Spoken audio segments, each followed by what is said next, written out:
Hey everyone, and we are back. It's the Fantasy Fiends podcast. It's your boy Stevie Collier. I'm here with my boy Andy Pelican, and we have brought another boy for you. Please enjoy our boys. This is CJ Aaron. We're honored to have him. I've known CJ for a very long time. We've got a great show for you guys. Hey, how's it going, everyone? And Stevie's attention span has officially died 30 seconds in. I've got YouTube playing in here, so I'm like listening to my voice too, and I'm just like, it's so distracting. It's so distracting. It's loud and pitchy like a yappy dog. Yeah. Don't agree. Don't agree. We're friends here. CJ, welcome to the Fantasy Fiends podcast. Thank you. It's gonna get weird. I'm just gonna warn you. Penis. There we go. It's out. It's out. Right out there. I was waiting. I've whipped it out. It's gone. It's huge. I was gonna make that a little bit worse. CJ, tell us a little bit about yourself. I don't know. That's gonna be a hard act to follow up. Sell yourself to us. So no, thank you. So I'm an author. Thank you. That's a great. It's that's probably the most succinct and concise introduction that we've ever had. Well done. I try to be memorable here. I write epic fantasy. Series I have out right now is called the Catalyst series. Yes, the Callus series, like the calluses on your hands, everyone. Yeah. No. Catalyst.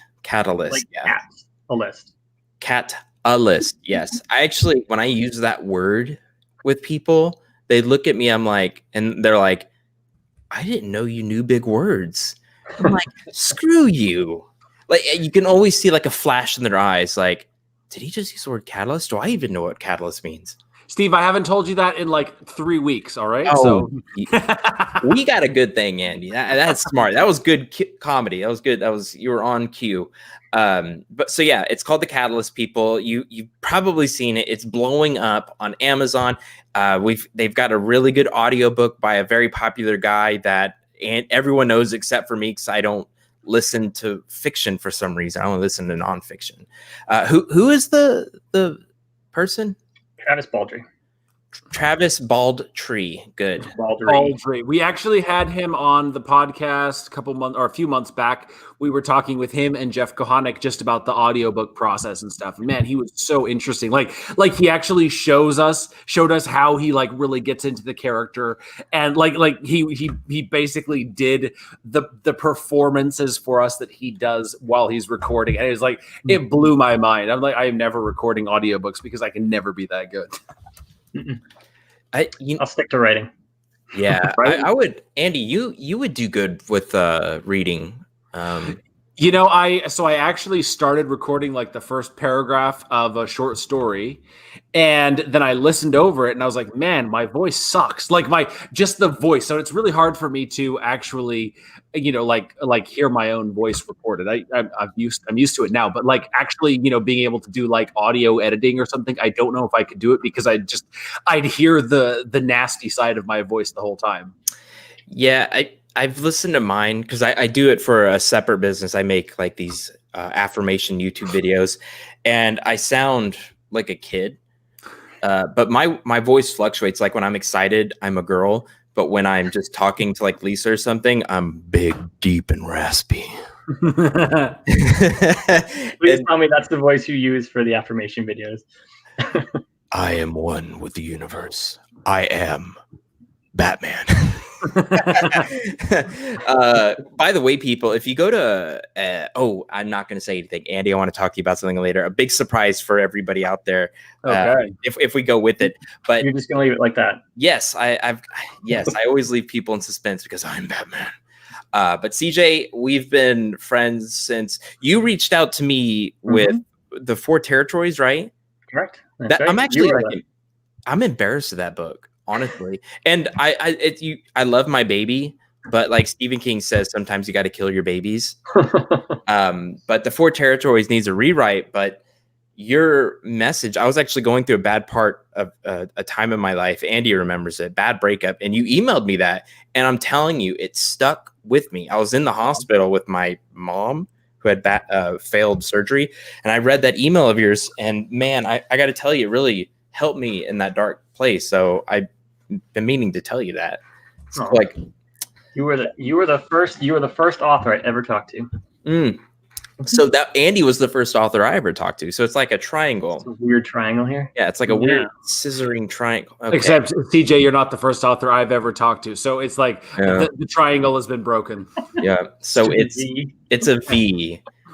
By the way, Jesus, I've got ADHD because I was going to ask you guys about V for Vendetta. That's not what we're talking about today. We're not talking about that. Speaking about talking to authors, so I'm listening to the Great Coat series by Sebastian de Castell today, and I'm listening to it on audiobook, and it's so good. And there was this scene today where like the character is like super down, and then something happens, and it's just like this total turnaround.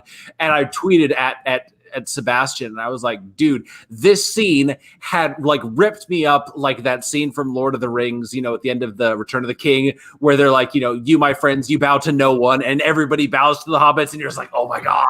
It hit me so hard like that. So I tweeted that at him, and he tweeted back, thanks so much. But I was like, it felt so good to, it's awesome to be able to talk to people directly and to, when I'm enjoying a book as much as I am enjoying this one, or when I was enjoying the Red Rising series, I would like tweet to Pierce Brown and say, dude, this is amazing. I need to read that. I do. I listened to it on audio, and it's the Red Rising series is narrated by Tim Gerard Reynolds, and that guy could narrate a phone book, and I'd listen to it.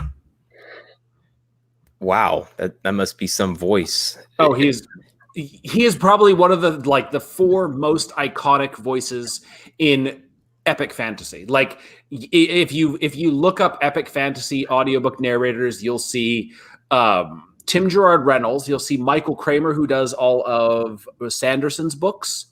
You'll see a couple more like the old school guys, and then Travis Baldree is actually one of these up and coming narrators. Sort of like, he's not the top, like the pinnacle is where Tim Gerard Reynolds hangs out with Michael Kramer and a couple others. And then like Travis Baldree, Ralph Lister, a few of these other guys, they're like on sort of the second tier, but these guys are amazing. And Tim Gerard Reynolds is just fantastic. I need to I need to read The Rising, and I also need to read Sebastian Castell's work. That's such a weird thing too, because if it wasn't for him, we wouldn't have Nicholas Eames. And that blows my mind that they met. What a small world, right? Yeah, well, yeah, he lives in Vancouver. Wow, and went to the right restaurant. But then, and I'll shut up after this, but just to start talking about books, that too is very rare when you're because Nicholas Eames was a waiter. But anyway, we have You introduced me to Nicholas Eames too. I did? Oh, did I? That's right. Dude, man, I love that. I asked you for some recommendations. Definitely, all of his books are, well, the two are really good. RJ Barker. I love that guy's stuff too. So we have an awesome show for you guys today, a very interesting topic. If it's got emotion in it, I'm going to get emotional, obviously. But before we start that, we got to talk about something cool that's happened recently to us. And that's the first time I've actually said that properly. Who wants to go first? I feel like you are overflowing, Stevie. I'm going to take that as I'm being a lot right now. So I will start. I have completed the cover with the cover artist. It's not done, but now there's no backsies. there's no takey backsies or whatever they call it.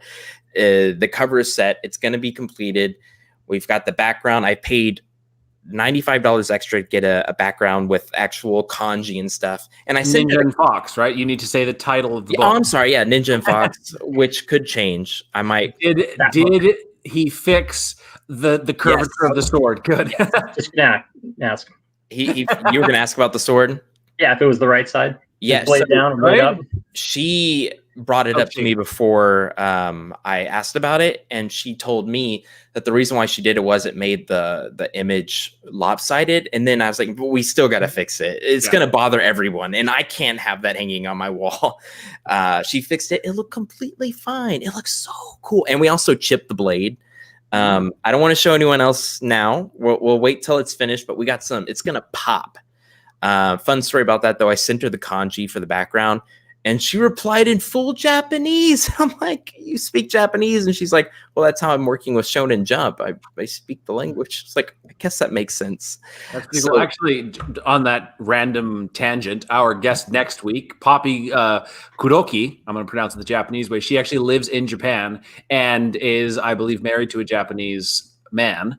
And she wanted to talk all about Japan, and I was like, no, because we try to do more the human theme related topics, but we are 100% going to talk about it because Stevie is a Japanophile. So I love that culture. I think I'm the only one in class right now that just likes Japanese because I like samurais and shinobi. I like anime too, don't get me wrong, but that's not the reason. Realize you're loving the same things that literally everybody else loves about it. Like I'm pretty sure you could never find someone that I actually don't like ninjas and samurai and all of that. Like, you're right. If someone told me they didn't like samurai, I would just blink a few times and walk away.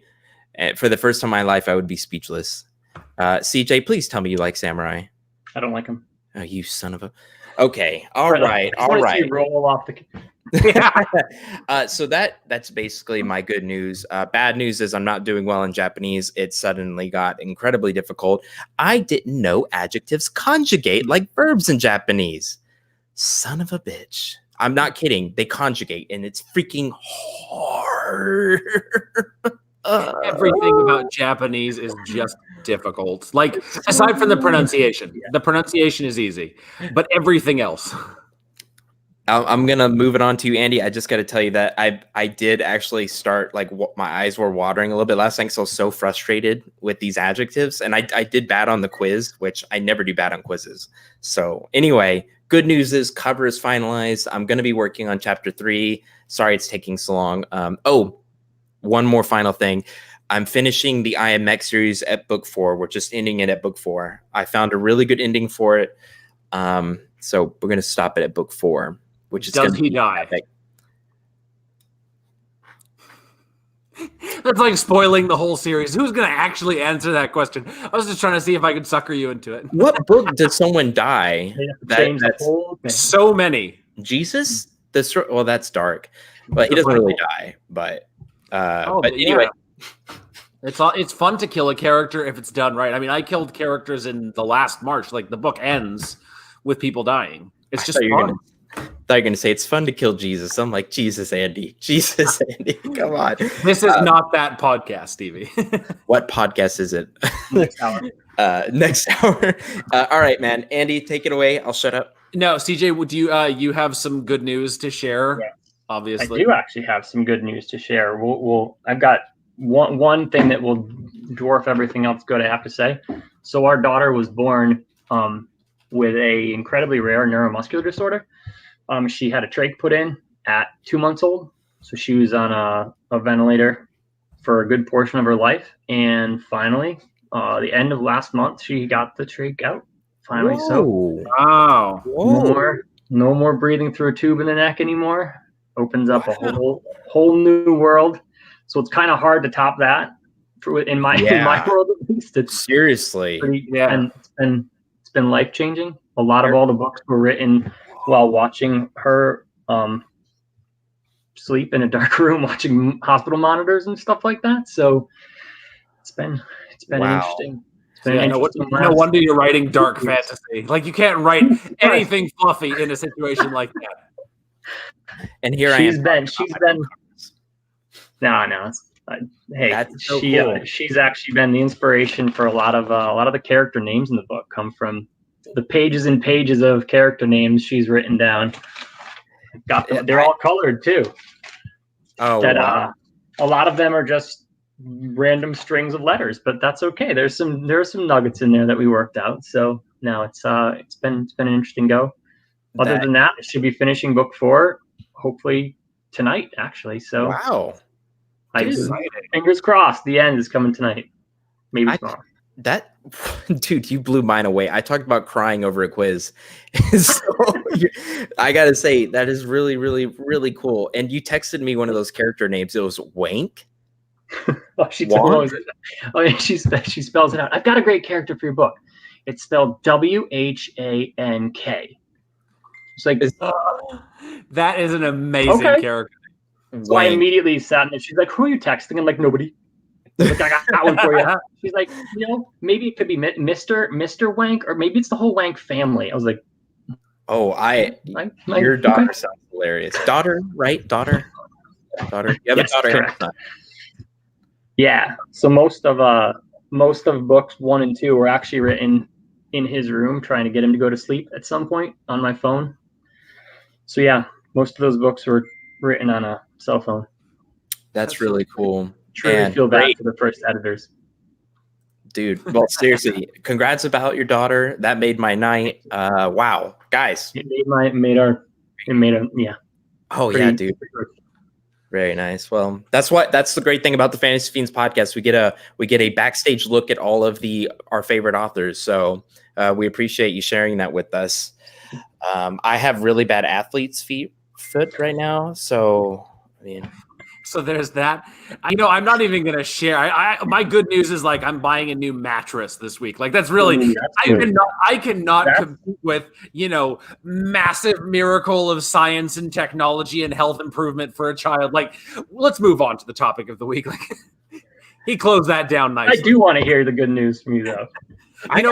And if it is a mattress, that's pretty awesome because I know how good that is too. So it's actually the first time that my wife and I have ever bought a mattress like brand new from like a mattress store. So it's So I'm very large and very heavy. So I destroyed my last mattress in like 2 years. So I went to a chiropractor and I was like, all right, doctor, what kind of mattress do I need to get? And so he basically told me what kind of mattress. So hopefully this one lasts a little bit longer. We had ordered the first one online and they've got that, try it for 100 nights thing. Yeah. Returned it in 98 and got another one and it's worked so far. Oh, wow. Stevie, why are you laughing so hard? A mattress in 2 years, man. Come on. When you are 6.5 feet tall and you weigh as much as I do and you toss around in your sleep as much as I do. I can't breathe. No. Yeah, that's exactly what he was thinking. He's seriously tall. I stepped into an elevator with him. I'm like, what the fuck? Oh my God. He's so tall. Okay. Yeah. Like at our book festival things that we went to, like he just stands out. It's funny. But that tickled me for some reason. But I'm sure you're all right. You guys want to head on to the topic for the week. Absolutely. Navigate over stuff. Yeah, it's definitely not talking about mattresses and dents and mattresses. I'm speaking of crying. I'm crying right now. I'm cleaning my eyeballs, as Rebecca says. But we're talking about today as using emotions as weapons, which is funny because the ENFP, one of the dark sides of them is they're so charming that they can manipulate people and they mess with their emotions to get them to do what they want. And this usually happens when we're young and until we realize it and we kind of get over it. But some people just don't. So kind of interesting fact there. But I'm going to let CJ tell us why this is the topic of the week. So it's a big portion. One of the hidden powers in the book is the ability to convey emotions, for whether for good or for evil, basically. So, whether to make a point or convince somebody to do something or just keep somebody down based on just pure fear. Yeah, and I liked the idea because we've talked about, like, we had an empath on the show last year, I think, and they were talking about, how they can feel emotions. And we try to talk about emotions in a positive way, bringing that positivity. But it is sort of an interesting thing to look at emotions when they're used as a weapon. And we always, manipulation is one of the most common things. And life is just basically a series of manipulations to varying degrees. I was first alerted to this, I don't know, about 15 years ago in a Jeff Foxworthy comedy special where he's talking about, he's lying in bed with his wife and his wife says, "I'm cold." And he gets up and he's halfway to the aircon before he realizes what just happened. That she said this thing and it just, because of the course of their relationship, it is assumed that it is his job to do something. And I realized that because I did the same thing with my wife. I still do the same thing for her. Like she make a banana bread and we're watching TV and she hears the the oven beep, and before I know it, I'm halfway to the kitchen to go and take it out of the oven or something. And it's just like, there is like, relationships are manipulations to varying degrees. As long as it's healthy, it's a good thing. But when it gets to an unhealthy degree, that's when it becomes a problem. But it's interesting to think about all the little tiny ways that emotions are used as a weapon. Like, I'll say right now that my relationship with Stevie, it's all these jokes. But if you notice, the jokes are typically sort of one way, where I'm sort of poking fun at Stevie in a friendly way. But Stevie doesn't really get that many opportunities to poke fun at me, because I'm smarter and handsomer and taller and stronger. And see what I'm doing? Like, son of a gun, driving the point home. But and this is how a relationship Driving works. the mattress to the garbage. Exactly. So it's not like, I don't think it's an unhealthy thing. Now, I have thought about it, actually. I have thought about the things that I've joked about you, or the way that I poke fun at you, and I've held myself back, because I'm like, okay, if this is what the relationship is like, it could actually become unhealthy, especially if you stop to think about it. If I stop to think. Exactly. Wow, I never thought about it that way. Well, now I'm thinking about it, Andy. Exactly. No, but this is something that we as human beings, I know as authors, we think about this all the time. Every time our character interacts with someone else, we consciously or subconsciously or unconsciously think about what the characters are saying and how it affects each other. And I'm always super conscious of the fact that every conversation is a manipulation to varying degrees, whether one person is trying to get the other person to say what they're actually feeling, so they're trying to find ways to draw them out, or they're trying to convince them of something, so they're using the right words, they're using the right emotions to convince them of something. And so everything is a manipulation. The question is, how healthy is it or unhealthy? And then when it crosses that line and gets used as a weapon, that's when it becomes dangerous. Man, I can't even imagine being in like a romantic relationship with someone who has emotional control over somebody. I actually know a couple that one person won't let the other leave because they're threatening to kill themselves. And that's a common thing. It's a common manipulation tactic. And it works. The thing is, like, it works. God, it's like, what do you tell the person? Well, you just need to leave anyway. Well, take the relationship you had, the previous one, where it was very unhealthy. The things that this handsome man said to you to continue to, the things that this woman told you, like when she was telling you about, she was basically bashing your author career. Yes, I forgot about that. It wasn't I don't know if it was actually to stop you from being an author as much as to assert her dominance over you and to make you feel bad and maybe push you down, because this was somewhere where you were raw or vulnerable. So when she attacked that, it was like she was immediately in charge of the situation, or she made you feel smaller and thus felt bigger, and she sort of wanted you to do it to take the power in the relationship. So that's when it crossed a line into something that became unhealthy. And thankfully, you broke up with her, you found Lisa. I don't know how physical abuse in your relationship is currently helping the situation when Lisa beats you, but at least it's not emotional. I was making fun of Monkey, her cat, and I called her Goiter, which I didn't know meant it's an inflated lymph node. And she's like, I'm gonna stab you with this key right here, because she was holding house keys, and she like touched my back and I flinched because I thought she was gonna stab me. But no, the last relationship, I was blind to it. So you can be blind to these emotional weapons if you can't see what they are for what they are, and people are telling you, and you're like, no, you've got rose-colored glasses on. You're like, no, she loves me, she doesn't know what she's doing, and she'll get better.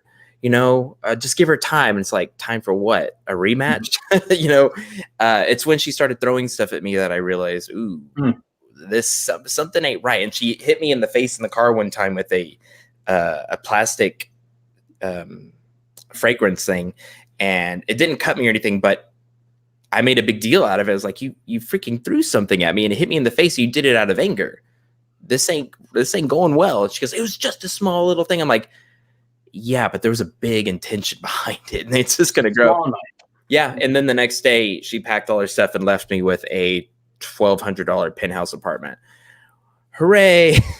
So, like violence is just as much an emotional weapon as a physical weapon. Like the reason that people continue to hit other people is because they see the flinch. right? They see that, it gives them that rush of power, and it helps them feel, Really? dominant. Yeah, I didn't know that. The violence isn't just a one and done thing, right? In most abusive relationships, there is a point when someone crosses a line and hits someone or slaps or does something, and then the feeling that they get when they do that and the response from the other person. Like, let's say you're arguing with someone, you hit them, they shut down, you win the argument, all of a sudden you have a weapon you can use against them. You don't even need to hit them, you just need to threaten it. And that fear is what's used as a weapon to get them to shut down. And so Rebecca was talking, she made a comment about sort of your relationship before where she was saying that breaking down the other person so they don't feel strong enough to leave. And this is something that I am seeing this is not something that's happening like to a bad degree, but it's like the way that people are afraid to quit their job or go look for another job because they feel like, oh, I'm not going to find another job easily. Or if I, put up a fuss or try to make change in my current job, then I'm not, they're going to fire me because I'm not important enough to keep on, despite this. And so people often have this fear of what's going to happen outside, whether it's outside the confines of a relationship or outside the confines of a job or whatever a situation is. And that's when it becomes unhealthy, when fear is stopping you from doing the thing that would make your life better. Wow, this is a really good topic, CJ. And I want you to get in on this, but I want to bring attention to what Rashawn said. He brought up cults, and oh my God, like seriously, cults are horrible and fascinating in all the worst ways. Oh yeah, I mean, Lisa loves cults. Like she loves learning about cults because I wake up Sunday morning, I'm ready for a fresh brew of coffee and to smell the flowers, and I just hear all this J-Town stuff or whatever that's called, the people killing themselves. Jesus, Lisa, she goes, what? We're watching the Waco special. Yeah, she's okay. But CJ, is there any like cult stuff in your book?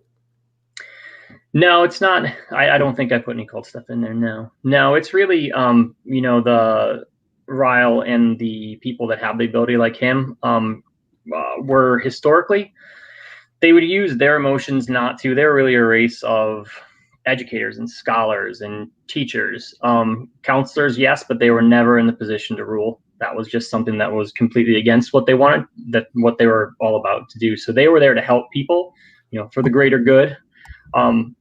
Whether that good is necessarily the good for all, that was their point or their part to try to help motivate that through, and emotion and conveying that emotion upon others was a big point of it.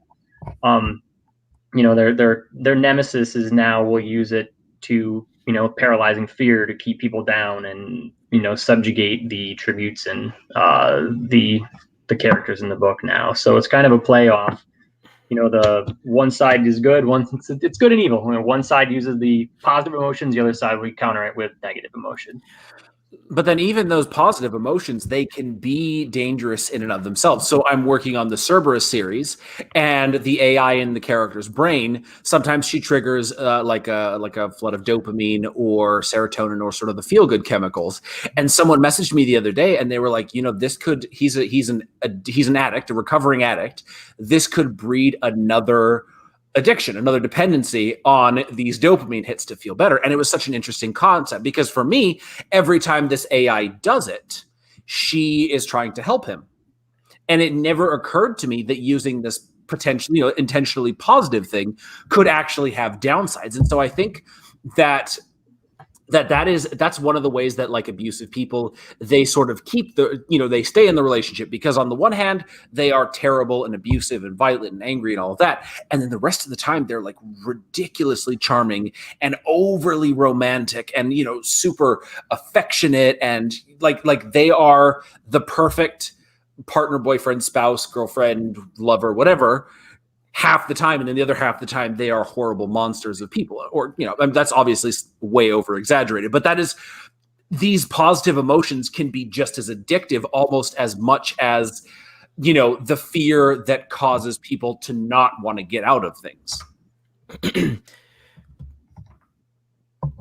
You know what you said kind of goes with what Rebecca said, and well, in a way, she says that guys use their physical prowess to um, incite this fear. So we can actually, what do you guys think about using your physicalness to invoke emotion in someone else? Like a cat's hair getting bigger to keep a dog away or something. So could we say that being physical in a certain way could be an emotional weapon? Yeah, in the sense that it's even a threat of, that's just the threat of fear.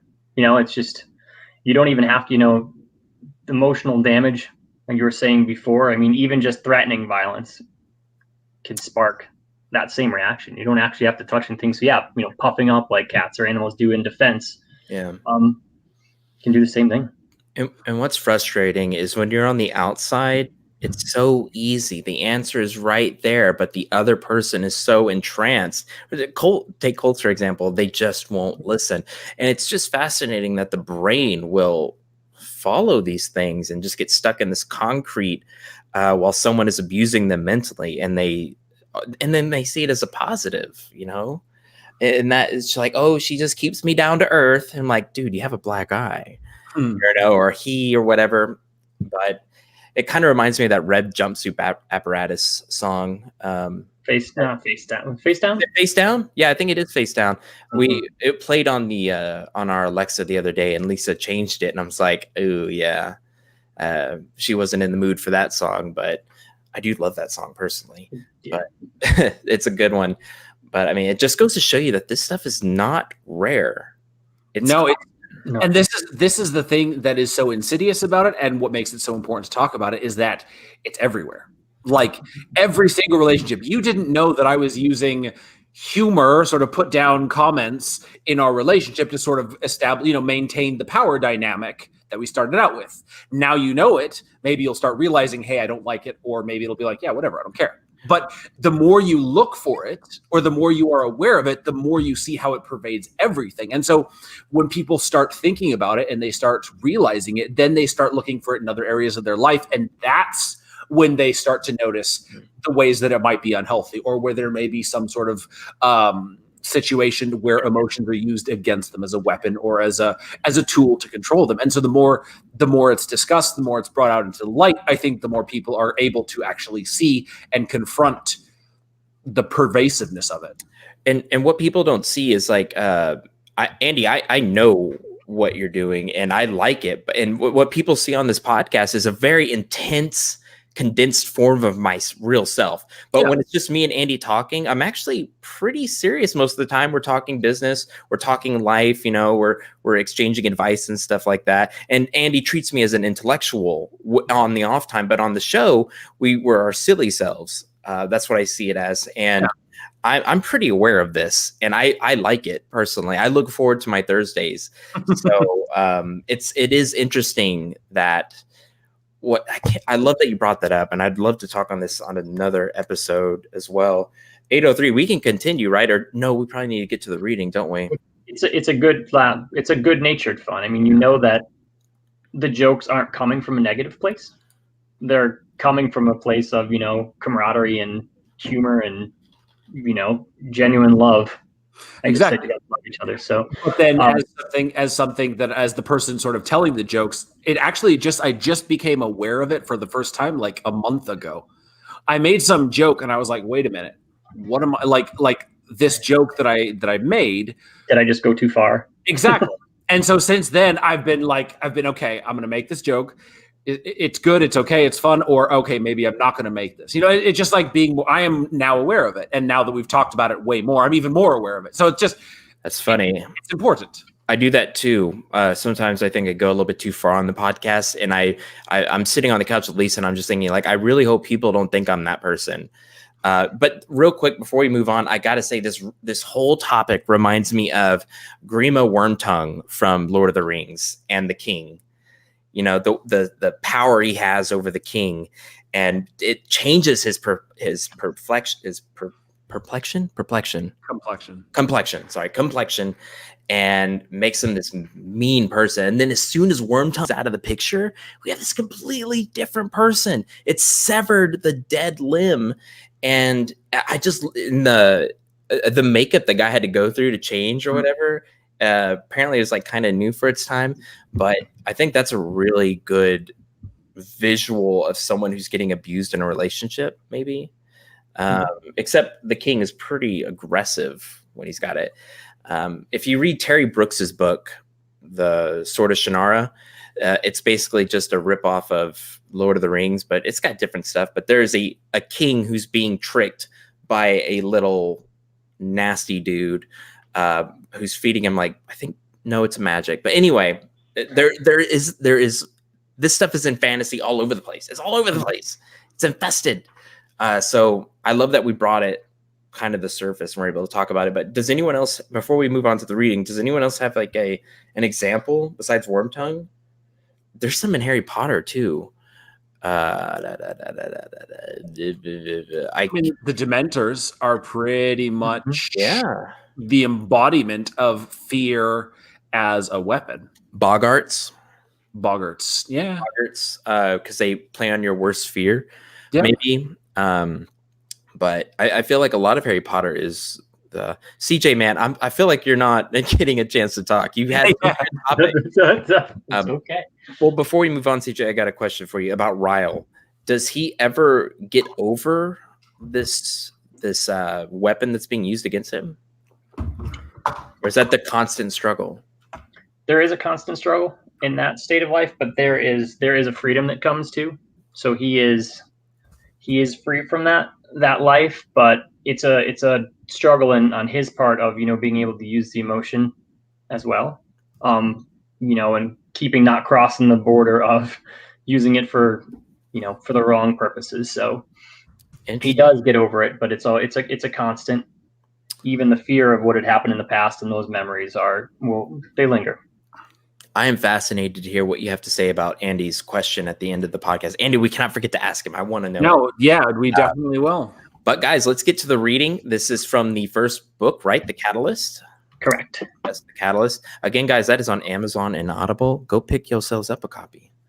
All right. So we, again, as Andy was nice enough to organize my life, we actually have everything settled in the beginning. So about like who's playing what character. And CJ, do you want to tell us a little bit of backstory before this, or do we not need it? So this, I chose, as I break my computer here. So I chose this section. This, excuse me, is going to be the entrance of one of the characters that I was telling you guys before was never planned, but he takes a massive part going forward. So it's a part that's very, very near and dear to my heart. Really? Wow. Okay, well, I'm excited to get in. I don't think I have any. I'm sorry if I mispronounced anything. Andy, are we good to go? Take it away. Okay. This is The Catalyst by CJ. I wanted to use your real name. CJ Aaron, right? That's correct, yes. CJ Aaron. Okay. Why were the guards in Tabinville so cautious? What had happened here to cause such a heightened level of anxiety and hatred toward the tributes? In the history of the stocks, Ryle had never heard so much as a rumor of any attempted revolt or uprising. What could the unarmed tributes, who knew nothing of the true power that dwelled inside them, hope to accomplish against an armed and well-trained army? Ryle's thought process was interrupted as the two guards dragging him to the small square dropped him painfully on the ground in front of the third. He crumbled to heap when they realized him. His mind and body sapped of the strength to stand. He inclined his head, looking up at the third guard, who exuded a notable air of superiority over his peers. Your assignment is the removal of the fruit-eating moths that have been feasting on our orchards. The guard sneered as if the infestation was Ryle's fault. Shake the trees to remove the infested fruit. Climb each tree and pick them off one by one. I could care less how you do it, just see that it gets done.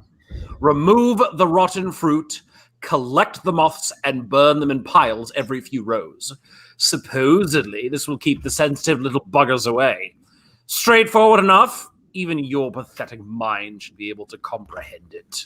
The officer dropped the bucket on the ground by his feet and threw the pack, hitting Rao squarely in the chest.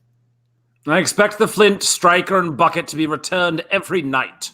The guard snapped. Oh, and Osir was generous enough to give you half rations. Now gather your things and get out of my sight, herd.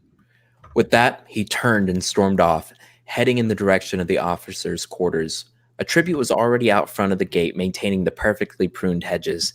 He shrank away as the officer approached.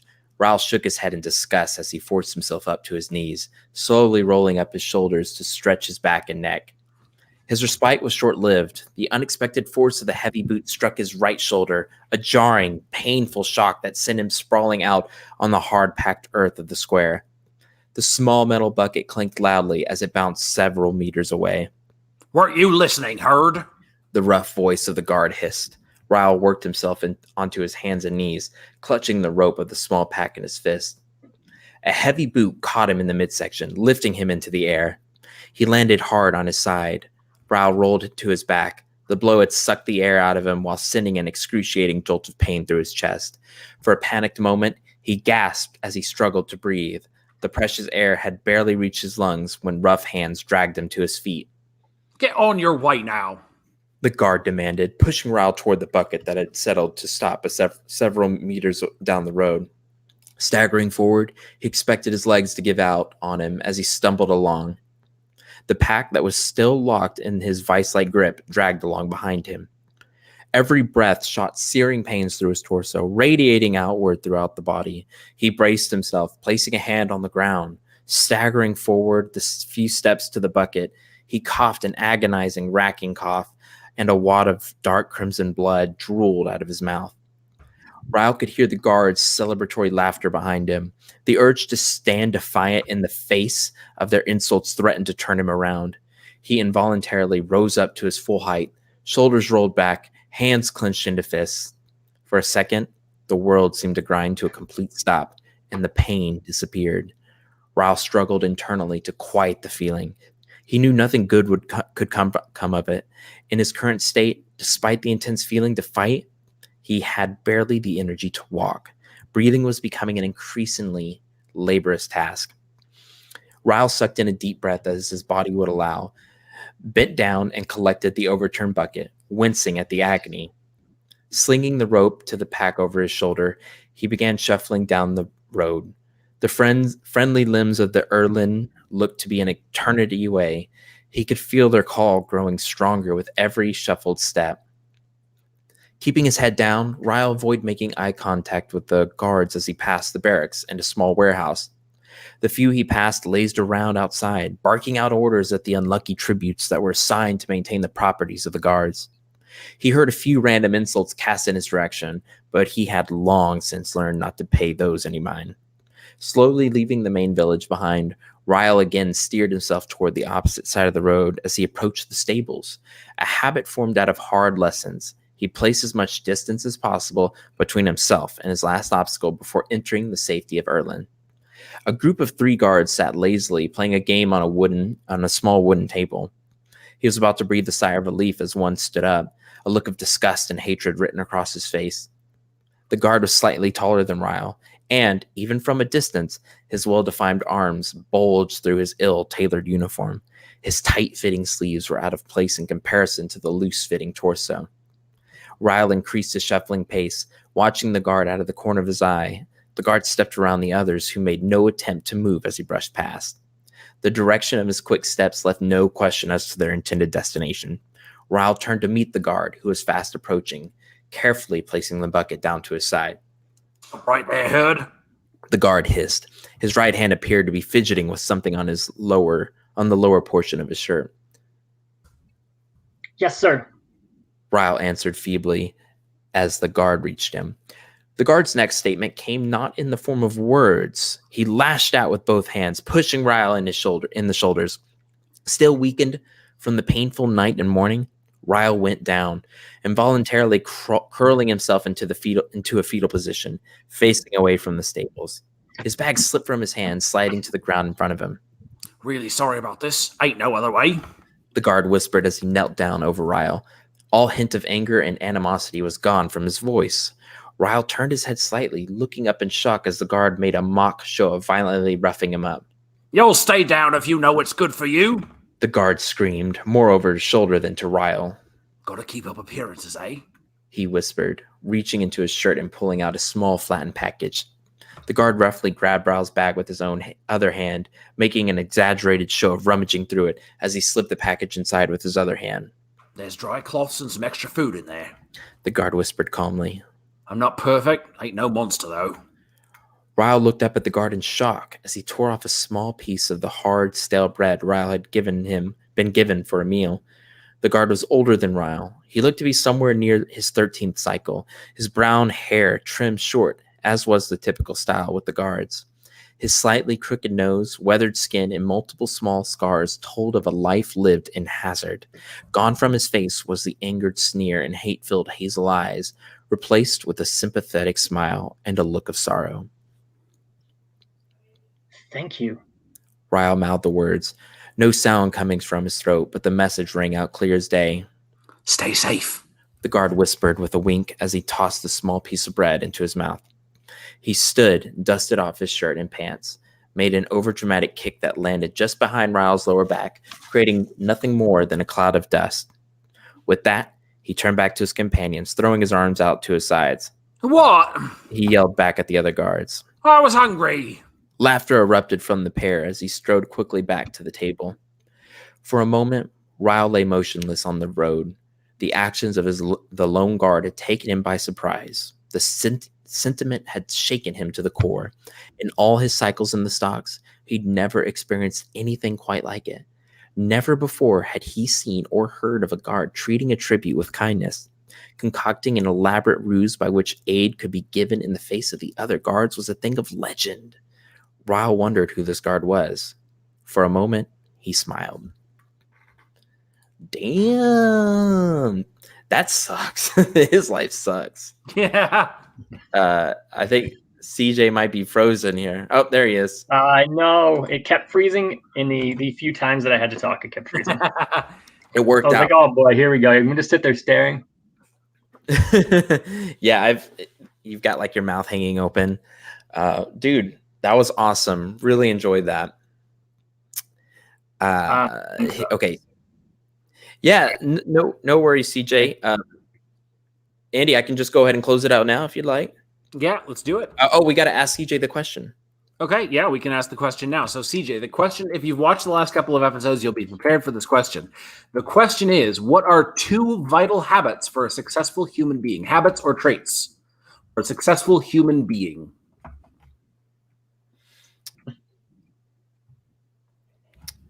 And CJ, if it's not working, you can type them out to us too. But for the first time, it's not my internet. CJ, you're back. Hey, yeah. I'm here. Did you hear the question? I'm back. Hey, I didn't hear the question. No. Oh, Andy? Yeah. Okay. So the question is, what are 2 vital habits or traits for a successful human being?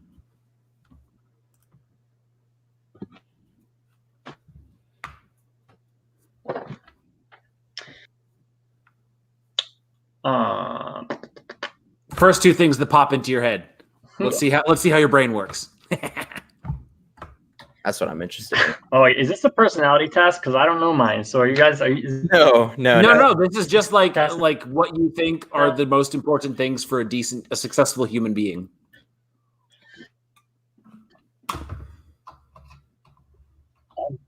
Being able to communicate. Being able to communicate. And being empathetic. I like that. Very nice. Those 2, right? And sympathetic. Empathetic. That's a good one. And I like it. We had sympathetic before? Empathetic.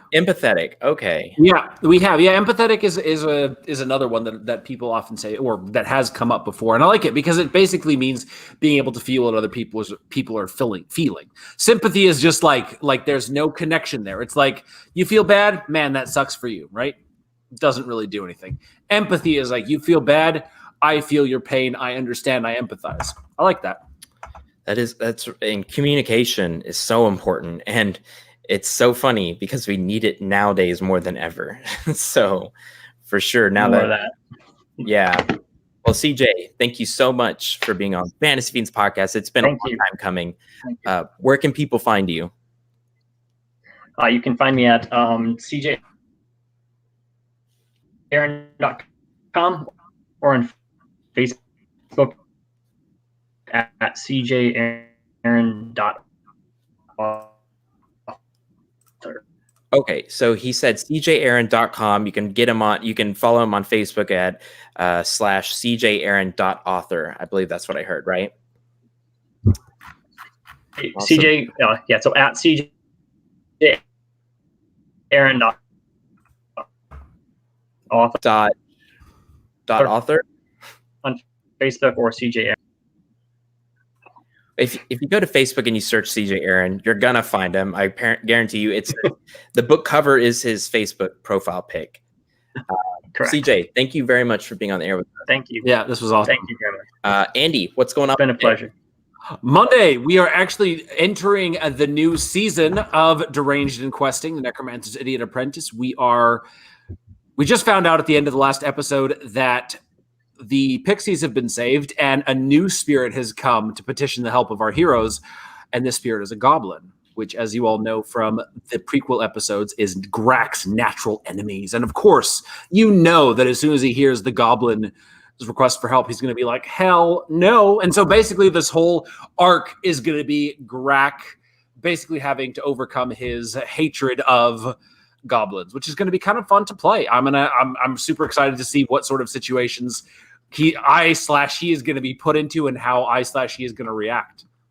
It's going to be cool. Very nice. And remember, that is on twitch.tv. You can follow Andy. How can they get to that link? It is now the new URL is Deranged and Questing D&D. Okay. That's capital D, capital N, capital D, DND. And so that's where we are streaming live Monday at 6 p.m. Pacific time. Also, remember, guys, that is on Twitch. That's where you search this. And also, you can be a part of it, too. That you have this function where you have a small part in it as well, which is super fun and almost unheard of. That has been it for the Fantasy Fiends podcast. CJ, you're awesome. Thanks again. Your internet went out at the perfect time, I got to say. Or else it would have been bad. But thank you again. Thank you. And congratulations to your daughter. That's amazing. That is awesome. Yes, that made my night. Another great podcast episode. Great topic. We covered a crap ton of stuff. We love you all, guys. We'll see you Monday, and we'll also see you Thursday with another awesome guest. We love you all. Have a great night.